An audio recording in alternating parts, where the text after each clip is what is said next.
नाज़रीन, pin point TV के साथ मैं हूं नवीद अमान खान और आज हम बात करेंगे बजट में बढ़ाई जाने वाली तनख्वाहों और पेंशन्स के हवाले से। इस मरतबा चूँकि पिछले साल काफ़ी महंगाई हो गई थी तो उसके प्रोपोर्शन से वफाकी हुकूमतें और सूबाई हुकूमतों ने तनख्वाहों और पेंशन्स में खातिर इजाफा किया है, लेकिन पंजाब में सूरत हाल इससे बिल्कुल मुख्तलिफ है। पंजाब मुल्क का सबसे बड़ा सूबा कहलाता है और यहाँ पर ज़्यादा वसाइल और खुशहाली अमूमन बताई जाती है। पंजाब की सूरत हाल ये है कि पंजाब की गवर्नमेंट ने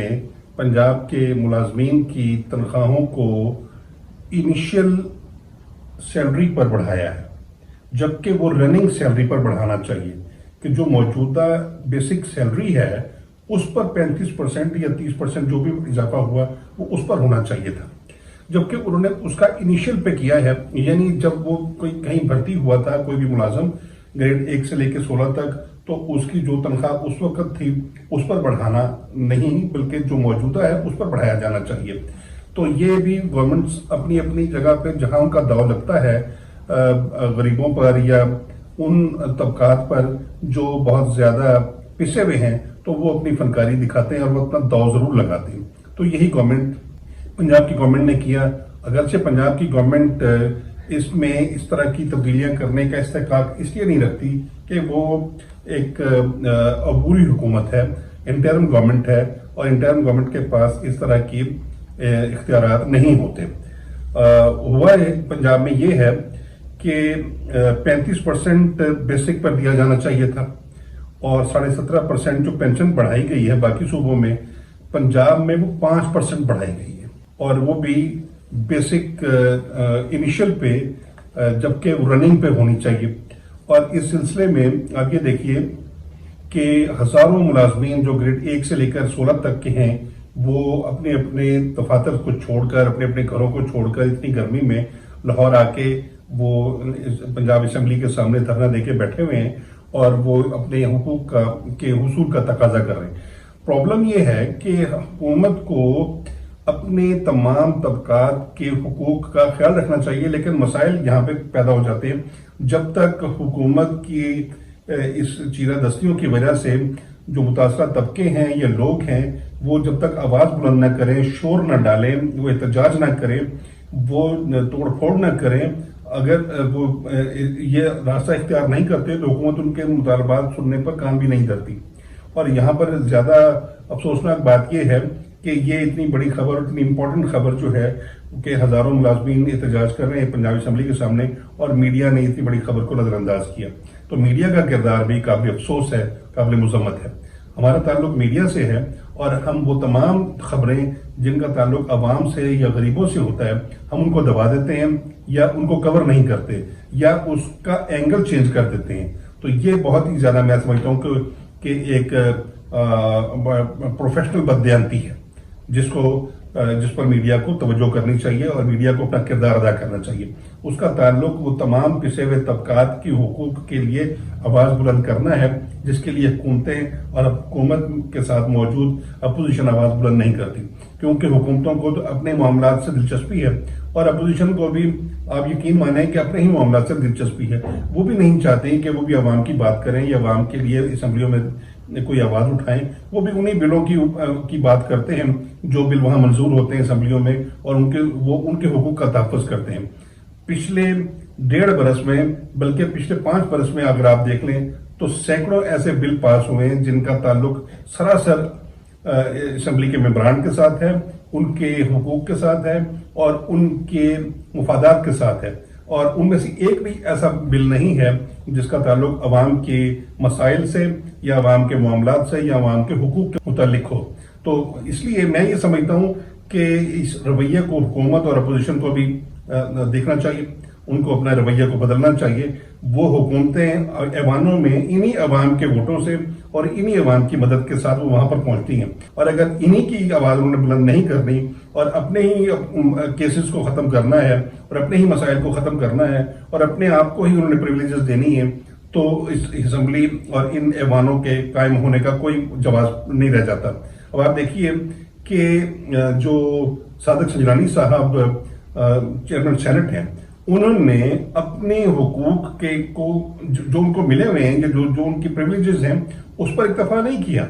یعنی ان کو مزید پریولیجز چاہیے۔ انہوں نے اپنی تنخواہ بھی بڑھانے کی بات کی، انہوں نے کہا کہ جب میں یہاں سے چلا جاؤں تو اتنے 2.5 لاکھ روپے مجھے کرائے کے مد میں دیا جانا چاہیے، 50,000 روپے مجھے مزید دیا جانا چاہیے، مجھے مینٹیننس کے لیے الگ پیسے دیے جانے چاہیے، اور مجھے جو پی اے ہے یا گارڈز ہیں یا ملازمین ہیں ان کی بھی ایک فوج ان کو ملنی چاہیے۔ یعنی آپ یہ دیکھ لیجئے کہ یہ تمام حکومتی عہدیداران اور حکمران ان کی حوث ختم نہیں ہوتی، ان کو ذرا احساس نہیں ہے کہ ملک کتنے گمبھیر مسائل کا شکار ہے اور ملک کہاں پہ جا کے کھڑا ہو گیا، کہ یہاں پہ جو اکنامک کرائسس ہے اور ملک میں اخراجات پورے کرنے کے لیے پیسے نہیں ہیں، اور آج بھی ہم نے منتیں کر کے ترلے کر کے یو اے ای، سعودی عرب اور چین کے پاؤں پکڑ کے پیسے اکٹھے کیے اور آئی ایم ایف کے پاؤں پکڑ کے پیسے اکٹھے کیے۔ کبھی ہم اس روش کو چھوڑیں گے؟ میں نہیں سمجھتا کہ ہمارے حکمرانوں کا جو طریقہ کار ہے وہ اس روش کو ترک کرنے کا، اور پھر ہم یہ کہتے ہیں کہ ہمیں کشکول کو توڑ دینا چاہیے۔ ہمیں کشکول کو کیسے توڑ دینا چاہیے؟ کشکول کو ایک عام آدمی نے، میں نے تو نہیں توڑنا، کشکول کو تو حکمرانوں نے توڑنا ہے، اور حکمرانوں کو کشکول توڑنے پر سے کس نے روکا ہے؟ کوئی شخص ایسا ہے جو یہ کہہ دے کہ میں نے روکا ہے اور اس کے کہنے سے آپ رک گئے؟ جب حکمران ہی یہ شور کرتے رہیں کہ کشکول توڑنا چاہیے اور پھر کبھی اس کو کشکول کو توڑنے کے طریقہ کار اختیار نہ کریں اور اپنے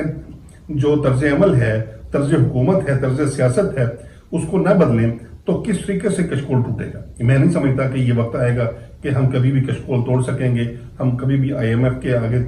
ہاتھ پھیلانے سے اور اپنے ساتھی، اپنے دوست ممالک کے سامنے ہاتھ پھیلانے سے باز آئیں گے۔ اب تو یقین مانیں کہ پاکستان کے حکمران کہیں بھی دنیا میں جاتے ہیں تو ان کا تمسخر اڑایا جاتا ہے، اور دنیا یہ سمجھتی ہے اور حکمران یہ سمجھتے ہیں کہ یہ بھیک مانگنے آیا ہے، یہ قرض مانگنے آیا ہے۔ تو ایک ایٹمی ملک،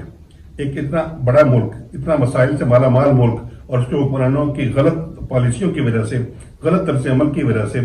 ہم اس ملک کو پوری دنیا میں بھکاری بنا کے ہم نے رکھ دیا۔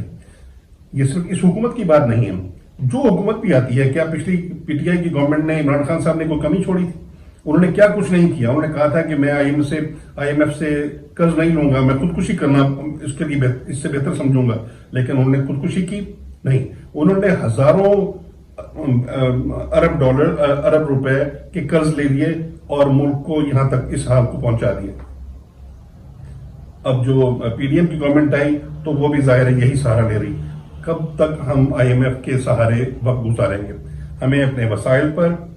سیلف ریلائنس پر توجہ کرنی ہوگی۔ ہمیں پاکستان میں جو قدرتی وسائل ہیں ان کو پورے کار لانا ہوگا، ہمیں اپنے اخراجات کرٹیل کرنے ہوں گے، ہمیں اپنی جو شاہی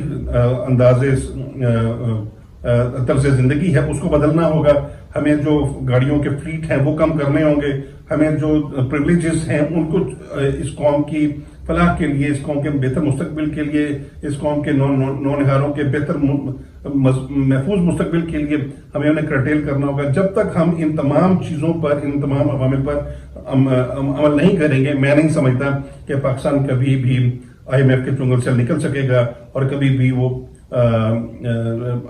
خوشحال ہو سکے گا۔ اور آپ یہ دیکھ لیجئے کہ اتنے برے اور اتنے کٹھن حالات میں ہم نے اپنے اخراجات نہیں بدلے، لیکن ہم نے اگر پنجاب کی عام چھوٹے ایک گریڈ سے لے کر 16 گریڈ تک کے ملازمین کی تنخواہوں میں کمی کر کے اور ان کی پینشن 5% کر کے، ان کو خوار کر کے ہم نے یہ طرز عمل اختیار کیا، تو کیا ہم نے اپنے اخراجات کم کیے؟ نہیں۔ ہمیں اپنے طرز عمل پر غور کرنا چاہیے،